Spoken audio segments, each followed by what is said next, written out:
بسم اللہ الرحمن الرحیم۔ مسلم لیگ نون کیوں ہاری؟ شکست کے بعد مسلم لیگ نون کو سمجھ نہیں آ رہی کہ حالیہ انتخابات میں ناکامی کا ذمہ دار کسے قرار دیا جائے۔ ستم بلائے ستم تو یہ ہے کہ کھل کر جیت کا جشن منایا جا سکا اور نہ ہار پر سینہ کوبی کی جا سکی۔ احساس دانش نے شاید ایسی ہی ناقابل بیان کیفیت کا اظہار کرتے ہوئے کہا تھا، زخم پہ زخم کا کے جی اپنے لہو کے گونڈ پی، آہ نہ کر لبوں کو سی، عشق ہے دل لگی نہیں۔ اس نامراد عشق نے مسلم لیگ نون کو بھی کہیں کا نہیں چھوڑا۔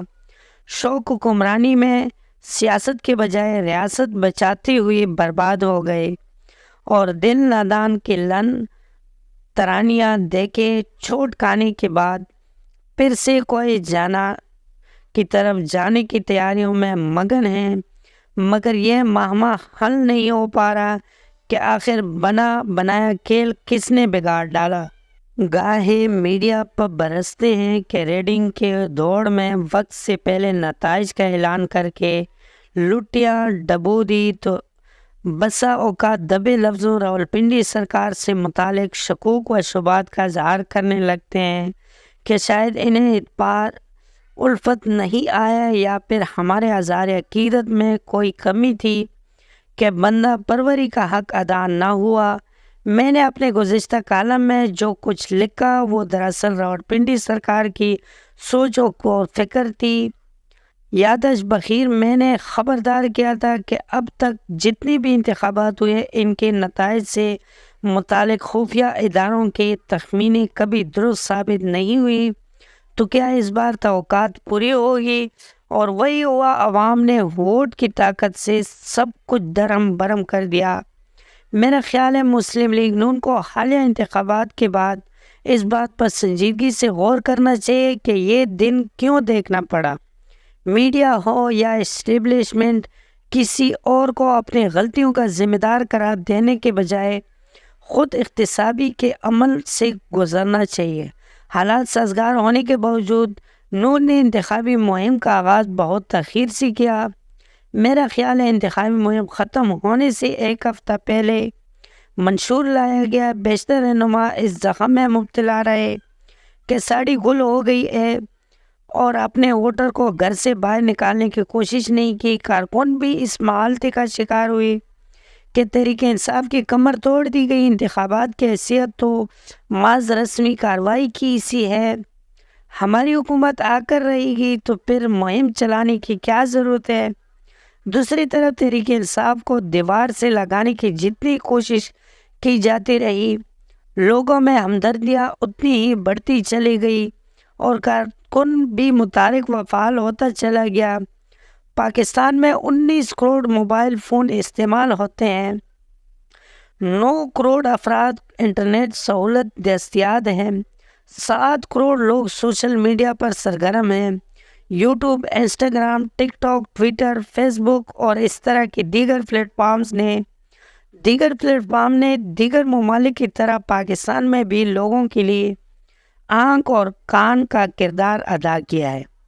اب لوگ اخبار پڑھنے یا ٹی وی دیکھنے کے بجائے ڈیجیٹل میڈیا کے ذریعے حالات حاضرہ سے آگاہی حاصل کرتے ہیں۔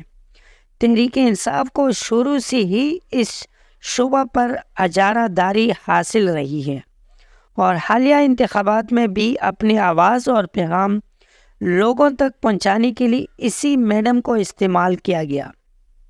ووٹ ڈالنے کے دن سے کم از کم 20 دن پہلے مسلسل یہ صورتحال رہی کہ ہر ویڈیو میں پی ٹی آئی کی طرف سے دی گئی اشتہار میں بانی پی ٹی آئی نمودار ہوتے اور ووٹ ڈالنے کے لیے گھر سے نکلنے کی اپیل کرتے۔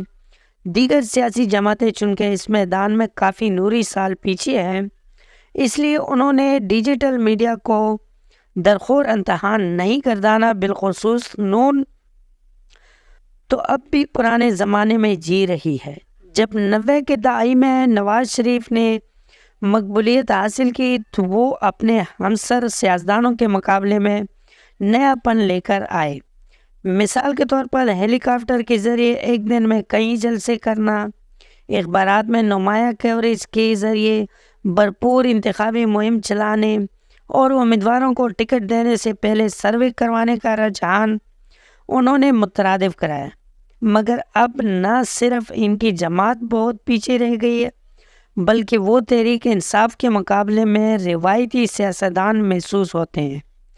نواز شریف نے کچھ بہتری لانے کی کوشش ضرور کی، لیکن خوشامدی اور چلبوز مگر نااہل افراد جنہیں اثر حاضر کے میڈیا نے کی اہمیت کا اندازہ نہیں، ان پر اکتفا کرنے کے باعث یہ حالت ہو گئی۔ تحریک انصاف نے بہت چالاکی سے پہلے یہ تاثر دیا کہ لیول فیلڈ مہیا نہیں کی جا رہی، ان کے امیدواروں پر ستم ڈھائے جا رہے تھے، اور پھر پولنگ ختم ہوتی ہی ابتدائی نتائج کی بنیاد پر یہ بیانیہ بنانے میں کامیاب رہی کہ اس کے حمایت یافتہ آزاد امیدواروں نے بساط الٹ دی ہے۔ اس میں کوئی شک نہیں کہ نامزد حالات میں تحریک انصاف کے حمایت یافتہ امیدواروں نے اچھی کارکردگی کا مظاہرہ کیا، لیکن یہ حالات کتنے کٹن تھے اور کتنی اچھی کارکردگی دکھائی گئی، اس حوالے سے مبالغہ آرائی کی گئی۔ مسلم لیگ نون کی قیادت جو 2/3 اکثریت کی امید لگائی بیٹھی تھی، حالانکہ انتخابی مہم سادہ اکثریت والی بھی نہیں چلائی گئی۔ جب اس سے محسوس ہوا کہ مطلوبہ نتائج نہیں آ رہے تو سب دل برداشتہ ہو کر گھروں کو چھل دیے۔ دعویٰ کیا گیا کہ ماڈل ٹاؤن ہیڈ کوارٹر میں بہت بڑا میڈیا سیل بنایا گیا ہے، لیکن رات بھر جب تحریک انصاف کی کامیابی کا ڈنڈورا پیٹتا جا رہا تھا تو کوئی متبادل بیانیہ سامنے نہیں آیا۔ رات 3 بجے حسن اقبال اور پھر خواجہ آصف ٹی وی چینل پر نمودار ہوئے۔ مریم نواز اگلے روز دکھائی دی گئی اور پھر نواز شریف نے فاتحانہ تقریر کی۔ سوال یہ ہے کہ جس طرح 2013 میں رات 10 بجے وکٹری اسپیچ کی گئی، اسی طرح 8 فروری کو یہ اعلان کیوں نہیں کیا گیا؟ گو نتائج ہماری توقعات کے مطابق نہیں مگر سادہ اکثریت حاصل کر کے حکومت ہم ہی بنائیں گے۔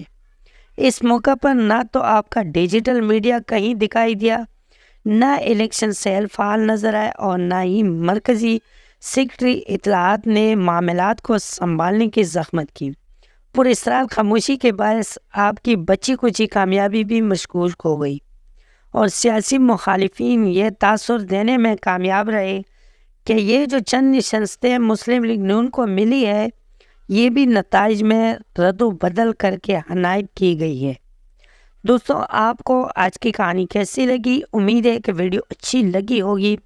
اگر ویڈیو پسند آئی ہو تو ویڈیو کو لائک کر لیں، کمنٹ میں اپنے رائے کا اظہار ضرور کرنا، اور چینل کو سبسکرائب کرنا مت بھولیں۔ ملتے ہیں اگلی ویڈیو میں، تب تک کے لیے اللہ حافظ۔